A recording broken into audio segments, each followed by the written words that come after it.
गुज़श्ता दिनों भारत ने जो एटमी तजुर्बात किए, आज हमने उसका हिसाब भी चुका दिया है और 5 कामयाब एटमी तजुर्बात किए हैं। और पहाड़ों का रंग तब्दील होना शुरू हो गया। इसके बाद पहाड़ों पर जमी मिट्टी धूल बनकर बुलंद होना शुरू हुई। ऐसे महसूस हुआ जैसे बादल उठ रहे हैं।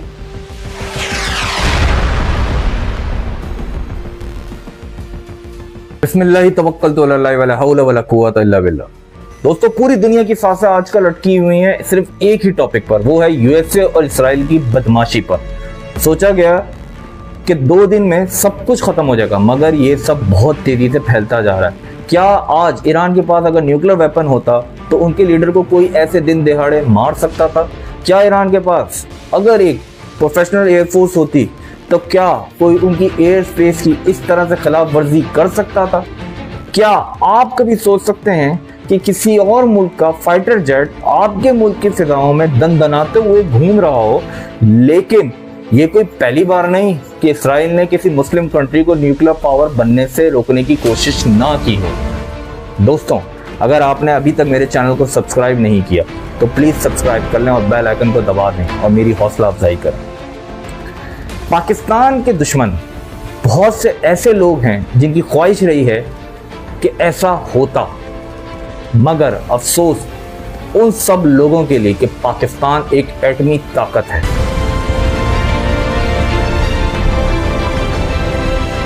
एटमी ताकत है।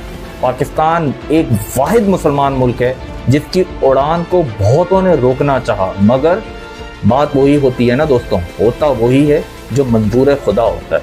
दोस्तों, पाकिस्तान एटमी ताकत बना कैसे और पाकिस्तान ने इस पे क्या क्या फेस किया? फॉर्मर CIA डायरेक्टर के हिसाब से ये इंसान उतना ही डेंजरस है जितना उसामा बिन लादेन, और फॉर्मर मोसाद चीफ शैबिद आज भी पछता रहा है कि हमने इसको मारा क्यों नहीं। मगर दोस्तों, ये आदमी 25 करोड़ पाकिस्तानियों के लिए किसी फख्र से कम नहीं है। वो हैं हीरो और godfather of Pakistan nuclear programme, doctor Abdul Qadeer Khan, जो 1936 में पैदा हुए और उन्होंने फिर अपनी पूरी जिंदगी में जो कारनामे किए वो आप सब जानते हैं, और 2021 में खालिक हकीकी से जा मिले। दोस्तों, कहानी शुरू होती है 1956 में, जब पाकिस्तान ने US atom for peace programme के तहत पाकिस्तान के अंदर पाकिस्तान एटॉमिक एनर्जी कमीशन बनाया। ये उस वक्त अमेरिकन प्रेसिडेंट आइजनहावर का आइडिया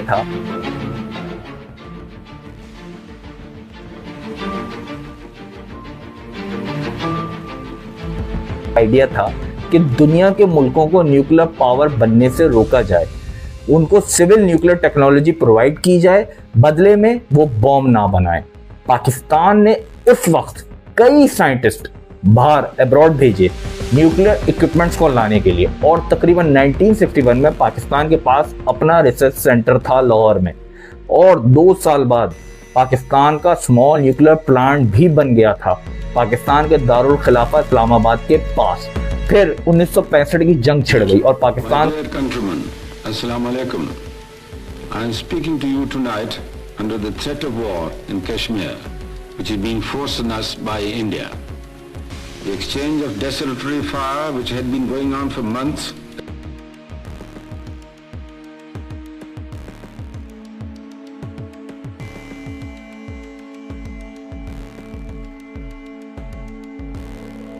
पाकिस्तान को अपने दिफा के लिए अमेरिकन डिफेंस वेपन्स इस्तेमाल करने पड़े। अमेरिका उस वक्त पाकिस्तान का सबसे बड़ा डिफेंस सप्लायर भी था। हिंदुस्तान के खिलाफ जब पाकिस्तान ने अपने डिफेंस वेपन इस्तेमाल किए, तो जिस पर अमेरिका ने पाकिस्तान पर एम्बार्गो लगा दिया कि आपने एग्रीमेंट वायलेट किया है, हमारे वेपन्स हिंदुस्तान के खिलाफ इस्तेमाल कर। बाय द वे, अजीब बात नहीं है कि पाकिस्तान अपने ही खरीदे हुए वेपन अपने ही डिफेंस के लिए अपने ही एनिमी के खिलाफ इस्तेमाल नहीं कर सकता। तो क्या सजाने के लिए हैं ये वेपन? खैर, आगे चलते हैं।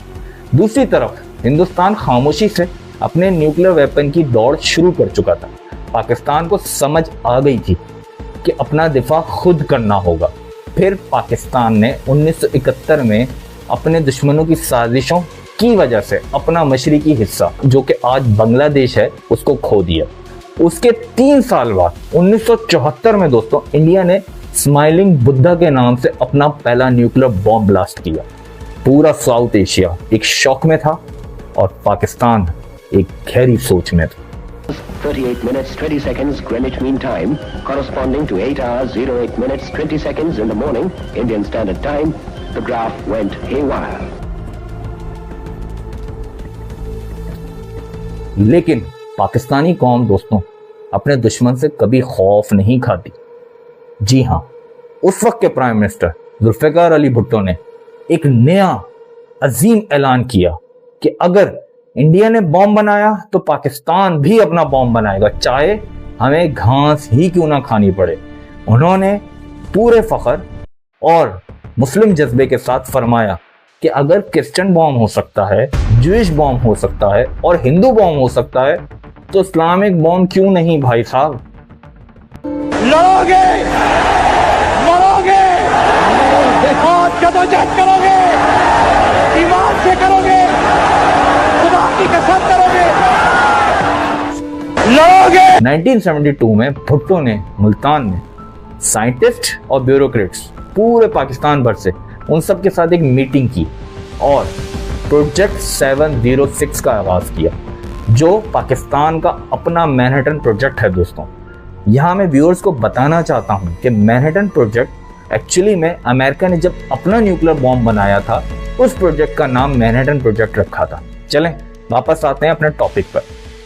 यह प्रोजेक्ट मुल्तान की एक साइकिल फैक्ट्री में शुरू किया गया दोस्तों, ताकि CIA जैसी इंटेलिजेंस एजेंसी को धोखा दिया जा सके और उनसे छुपाया जा सके। बाहर से लोग देखते थे तो साइकिल्स के फ्रेम बनते नजर आ रहे होते थे, लेकिन अंदर एक अजीम काम, यूरेनियम इनरिचमेंट का अजीम काम चल रहा होता था। वो कहते हैं ना कि जब कोई रास्ता नहीं दिखता तो अल्लाह कहीं ना कहीं से सबब बना ही देता है। शब बाहर इंटेलिजेंस वाले घूम रहे हैं, अगर उन्हें पता चल गया कि अंदर क्या बन रहा है। 1974 में इंडिया ने जब टेस्टिंग की उसके बाद एक नया किरदार सीन में आता है, डॉक्टर अब्दुल कदीर खान।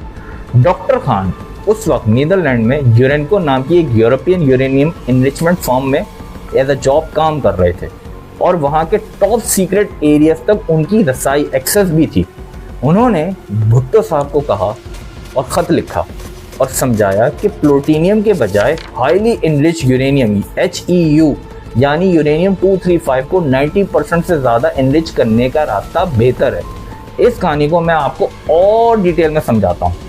जब 1974 में इंडिया ने अपना पहला न्यूक्लियर टेस्ट स्माइलिंग बुद्धा किया तो उस वक्त डॉक्टर AQ खान अपने मुल्क की फिक्र में प्राइम मिनिस्टर जुल्फिकार अली भुट्टो को 2 खत लिखते हैं। इस कहानी के 2 पार्ट हैं। पहला खत अगस्त 1974 में डॉक्टर खान ने भुट्टो साहब को खत में कहा, लिख कर ये बताया कि उनके पास सेंट्रीफ्यूज टेक्नोलॉजी की महारत है जो पाकिस्तान के काम आ सकती है। शुरू में लोगों ने इसे संजीदा नहीं लिया और कुछ ने उन्हें कहा कि पागल है, बस ऐसी खत लिख रहा है या जो भी है, जॉब वॉब मांग रहा है। फिर आती है दूसरे खत की कहानी।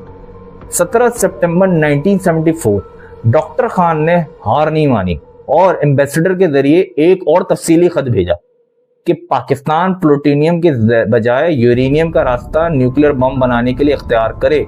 जब भुट्टो साहब ने यह खत पढ़ा और उन तक पहुंचा तो उन्होंने कहा, ये बंदा अकल की बात कर रहा है, दिस मैन मेक्स सेंस। उन्होंने फौरन डॉक्टर खान साहब को पाकिस्तान बुलवाया। दिसंबर 1974 में दोनों की मुलाकात होती है। भुट्टो साहब ने कहा डॉक्टर खान से कि क्या आप वाकई ये कर सकते हैं।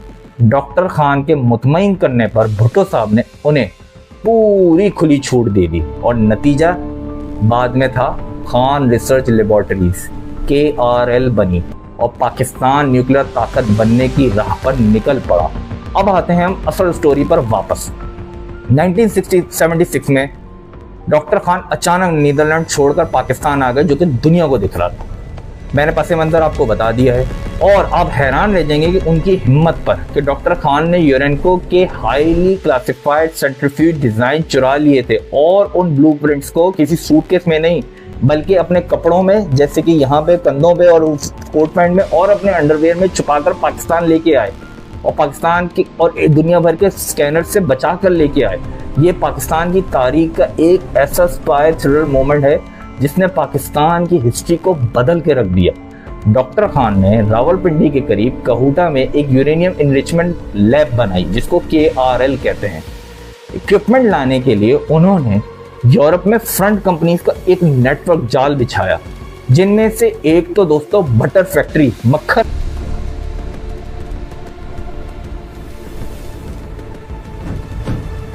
ग्रेट स्टोरेज रूम में रख दो, ध्यान रहे कोई उन्हें ओपन ना करे। सर इसमें बटन है ना, बस जो कहा है वो करो। बनाने की फैक्ट्री के भेस में छुपी हुई थी। इन पार्ट्स को छोटे छोटे टुकड़ों में मंगवाया जाता था, जैसे कि वैक्यूम क्लीनर्स और वॉशिंग मशीन के नाम पर ये पार्ट्स मंगवाए जाते थे और फिर उन्हें पाकिस्तान के अंदर असेंबल किया जाता था। इस अजीम मिशन के लिए इनके पास पैसा कहां से आया? डॉक्टर खान ने स्विस बैंक के अकाउंट्स को इस्तेमाल किया और सबसे बड़ी मदद एक मुसलमान लीडर की तरफ से आई। लीबिया के लीडर मोअम्मर गद्दाफी ने पाकिस्तान के इस इस्लामिक बम के लिए $8 मिलियन की फंडिंग दी दोस्तों। जब पाकिस्तान जैसा मुल्क ताकतवर होता है दोस्तों, तो दुश्मनों की नींदें तो हराम होती ही है ना, ये बात हकीकत है। 1974 में इस्लामिक समिट के दौरान इसराइल को ये बात पता चली कि तमाम मुस्लिम मुल्क कोवर्टली पाकिस्तान के किसी बड़े प्रोग्राम को सपोर्ट कर रहे हैं। इसराइल को खौफ था कि अगर मुस्लिम मुल्क के पास कोई बड़ा बॉम्ब या वेपन आ गया तो ये आखिरकार इसराइल के वजूद के लिए खतरा बनेगा। इसराइली इंटेलिजेंस एजेंसी मोसाद ने पाकिस्तान के प्रोग्राम को तबाह करने की हर मुमकिन कोशिश की दोस्तों। उन्होंने यूरोपियन सप्लायर्स पर असैसिनेशन अटेम्प्ट्स किए। वेस्ट जर्मनी में एक एग्जीक्यूटिव को लेटर बॉम्ब भेजा गया, वो तो बच गया लेकिन उस बेचारे का कुत्ता मारा गया। स्विस कंपनी कोरा इंजीनियरिंग के एग्जीक्यूटिव को भी बॉम्ब हमले का निशाना बनाया गया। लेकिन दोस्तों, अल्लाह की लाठी बेआवाज है, जिसको अल्लाह रखे उसको कौन चखे। अमेरिका को 1979 में ब्रिटिश और जर्मन इंटेलिजेंस ने बता दिया था कि पाकिस्तान सीक्रेटली बॉम्ब बना रहा है, फिर भी अमेरिका चुप रहा। CIA को इसराइल का कहूटा स्ट्राइक का पता चल गया था, लेकिन फिर भी एक मौजज़ा हुआ। 1979 में सोवियत ने अफगानिस्तान पर हमला कर दिया और ईरान में इनकलाब आ गया। अमेरिका को पाकिस्तान की अचानक शदीद जरूरत पड़ गई क्योंकि CIA को हमारी मदद चाहिए थी। CIA डायरेक्टर विलियम कैसी ने यहां तक कह दिया कि बनिस्बते एक कम्युनिस्ट एशिया के बेहतर है कि एक न्यूक्लियर पाकिस्तान हो। इसलिए अमेरिका ने सब कुछ जानते हुए भी अपनी आंखें बंद कर ली। जनरल ज़िया-उल हक के दौर में पाकिस्तान को $4 बिलियन की फौजी और माशी इमदाद भी दे डाली। Well, you have created the illusion, and that would be your word, that you have the bomb, but you don't have the bomb. So you're still going to get the American aid, and you're still going to keep India off balance. I'm not indulging in self-praise, but Pakistanis are intelligent people. ये दुनिया के master planners थे, पर अल्लाह इन सबसे बड़ा master planner है। दुनिया ढूंढ रही थी और पाकिस्तान चुपचाप आगे बढ़ रहा था। 1983 से 1995 तक पाकिस्तान ने अपने रिमोट इलाके किरियाना हिल्स में 24 सब क्रिटिकल कोल टेस्ट किए, जिनका कोड नेम किरियाना 1 था। इन टेस्ट में असल न्यूक्लियर मटेरियल के बजाय एक्सप्लोसिव यूज किए जाते थे ताकि बॉम्ब का फिजिकल डिजाइन टेस्ट हो जाए और पता चल जाए कि ये चल रहा है, मगर इंटरनेशनल सैटेलाइट्स को पता ना चले। और पाकिस्तानी साइंटिस्ट की अक्लमंदी देखिए दोस्तों, सिर्फ डॉक्टर AQ खान यूरेनियम पर काम नहीं कर रहे थे, बल्कि दूसरी तरफ Pakistan atomic energy commission PAEC ने चुपके से प्लूटोनियम रिप्रोसेसिंग फैसिलिटीज भी बना ली थी। ये एक ड्यूल ट्रैक प्लान था और प्रोग्राम बन चुका था कि अगर यूरेनियम के मामले में कोई मसला आता है तो प्लूटोनियम का बैकअप मौजूद हो। पाकिस्तान ने अपने न्यूक्लियर आर्सेनल को स्ट्रॉन्ग और डाइवर्स बना लिया था, यहां तक कि आम सिविलियन गवर्नमेंट को भी इस टॉप सीक्रेट ऑपरेशन का नहीं पता था। उस वक्त की PM बेनजीर भुट्टो, जो कि ईरान के दौरे पर ईरान के प्रेसिडेंट से 1989 में तेहरान में मिली, तो प्रेसिडेंट ने साइट पर बुलाकर कहा कि हम डिफेंस एग्रीमेंट को रिकंसिडर कर सकते हैं मैडम प्राइम मिनिस्टर, और इस पे बात कर सकते हैं।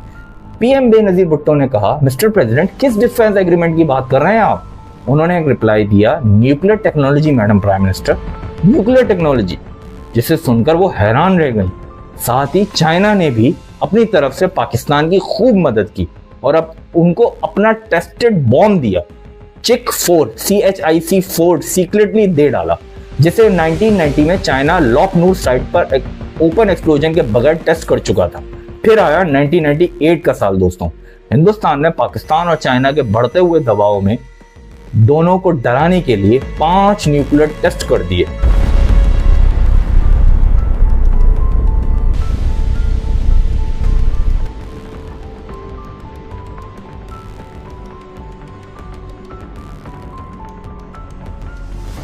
Today, at 15:45 hours, India conducted 3 underground nuclear tests in the Pokhran range.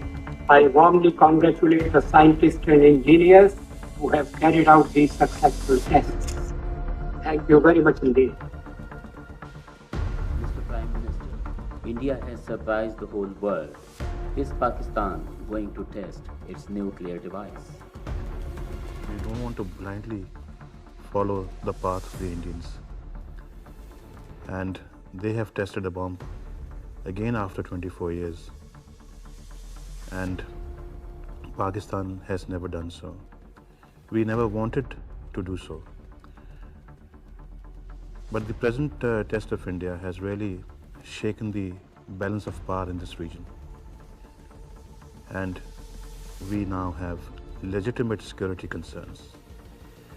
The international community need to recognize Pakistan's security concerns, and then whatever we decide will be determined by our national interests. उस वक्त ऐसी reports भी थी कि इस्राएली jets और Indian jets Pakistan की nuclear sites पर हमला करने के लिए तैयार हैं, लेकिन पाकिस्तान डरता नहीं है। पाकिस्तान ने पलटकर अपने न्यूक्लियर टेस्ट भी किए और दुनिया को भी बताया कि the most powerful Muslim country is born.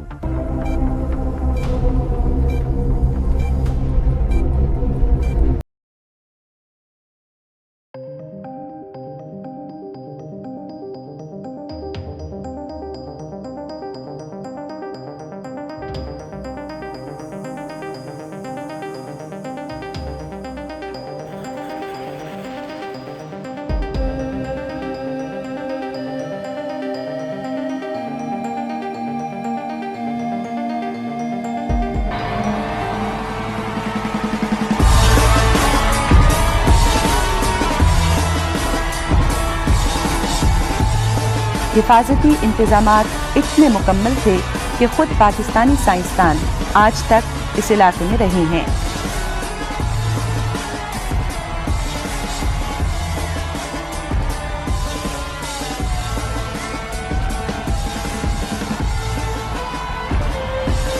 जो ही तजर्बात कामयाब हुए, साइंसदानों और इंजीनियरों की टीम ने नारे तकबीर अल्लाहु अकबर का नारा लगाया और अल्लाह के हुजूर सजदा शुक्र अदा किया।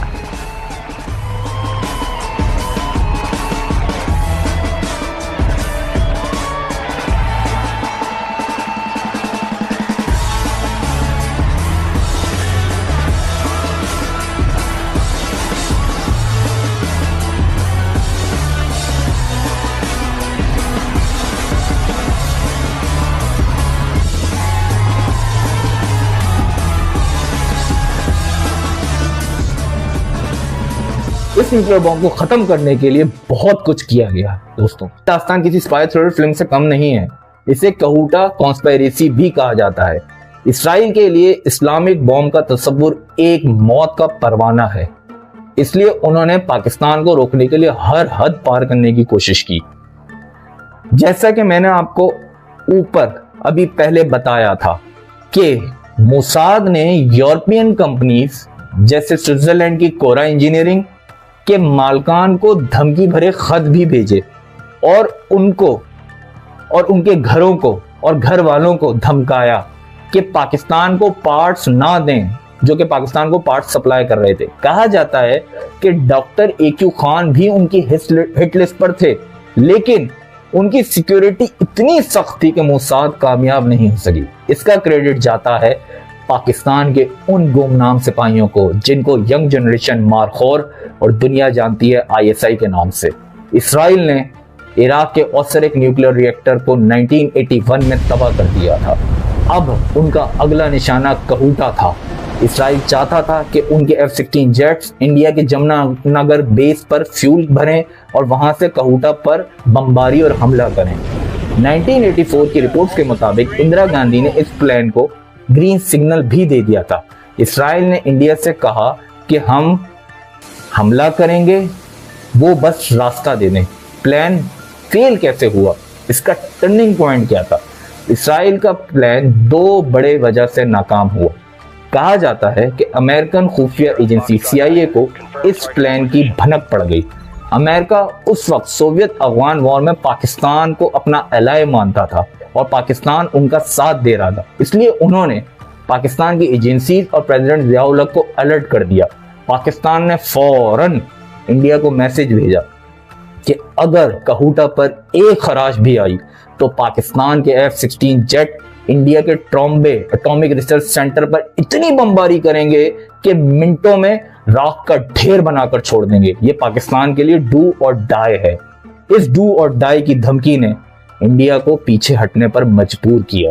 1998 का लास्ट अटेम्प्ट इसराइल का सबसे खतरनाक वक्त था। मई 1998 में जब पाकिस्तान न्यूक्लियर टेस्ट की तैयारी कर रहा था तो पाकिस्तान एयरफोर्स के रेडार्स चागी बलूचिस्तान को टोटल स्कैन कर रहे थे और कुछ गैर मुल्की जेट्स ट्रेस भी किए गए।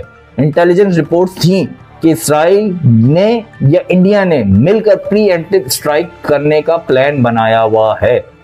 पाकिस्तान ने UN में शोर मचाया। इसराइल और इंडिया ने जब देखा कि सरप्राइज एलिमेंट खत्म हो गया है और पाकिस्तान पलटकर हमला करने को तैयार है तो उन्होंने मिशन अबॉर्ट कर दिया। इन टेस्ट के बाद पाकिस्तान पर पाबंदियां लग गईं दोस्तों। 2003 से 2004 के दरमियान लीबिया के मोहम्मद गद्दाफी ने CIA और MI6 के प्रेशर में आकर डॉक्टर AQ खान का नेटवर्क जो कि उन्होंने कहा जो कि ईरान, लीबिया और नॉर्थ कोरिया की मदद कर रहा था, जो कि इंटेलिजेंस रिपोर्ट्स उनको मिली थी, उसको एक्सपोज कर दिया। तो एक नया भौचाल आ गया। डॉक्टर AQ खान ने अमेरिकन और ब्रिटिश हिपोक्रेट्स के बारे में एक बात जरूर सच कही थी। मैं इनकी होलियर देन डाउ एटीट्यूड पर सवाल करता हूं, क्या ये गॉड अपॉइंटेड गार्डियंस हैं दुनिया के? जब अमेरिका ने पाकिस्तान पर प्रेशर डाला तो इस मर्द मोमिन ने दोबारा अपने मुल्क और अपनी कौम को बचाने का फैसला किया। डॉक्टर AQ खान ने नेशनल टेलीविजन पर आकर सारा इल्जाम अपने सर ले लिया और पाकिस्तान की हुकूमत को बचा लिया। उन्होंने अपनी आखिरी सालों में फख्र से कहा, मैंने मुल्क को पहली बार तब बचाया जब इसे मैंने न्यूक्लियर नेशन बनाया और दूसरी बार तब बचाया जब मैंने सब इल्जाम अपने ऊपर ले लिया। पाकिस्तान की अवाम के लिए जिनकी तादाद आज 250 मिलियन के करीब है, डॉक्टर AQ खान एक लेजेंड और हीरो हैं जिनके नाम पर सड़कें, स्कूल और टीम्स भी मौजूद हैं। दोस्तों, आज हिंदुस्तान या कोई भी मुल्क पाकिस्तान के साथ वो नहीं कर सकता जो इसराइल ने ईरान के साथ किया या इसराइल अपने पड़ोसियों लेबनान और दूसरे मुल्कों के साथ कर रहा है। क्यों? क्योंकि पाकिस्तान के पास न्यूक्लियर डेटरेंस है। पाकिस्तान की फौज की बैक पॉकेट में दुनिया का अल्टीमेट वेपन है जिसकी वजह से हमें कोई नहीं दबा सकता और ना ही कोई डरा सकता है। डॉक्टर खान ने 2019 में मरने से 2 साल पहले बिल्कुल सच फरमाया था। कौम मुतमईन रहे, पाकिस्तान एक सेफ एटॉमिक पावर है, कोई इस पर बुरी नज़र नहीं डाल सकता। ये सफ़र एक साइकिल फैक्ट्री से शुरू हुआ, कपड़ों और अंडरवेयर से छुपे ब्लूप्रिंट से गुजरा और स्विस बैंक के अकाउंट से होता हुआ दुनिया के बेताज बादशाही तक पहुंचा। पाकिस्तान जिंदाबाद, पाकिस्तान पाइंदाबाद। अगर आप चाहते हैं कि हम और इस तरह की इसराइल के प्लान्स और उन पर डिटेल वीडियोस बनाएं तो कमेंट्स में मुझे ज़रूर बताएं। वीडियो को लाइक करें, चैनल को सब्सक्राइब करना ना भूलिएगा। अल्लाह आपका हामी और नासिर हो।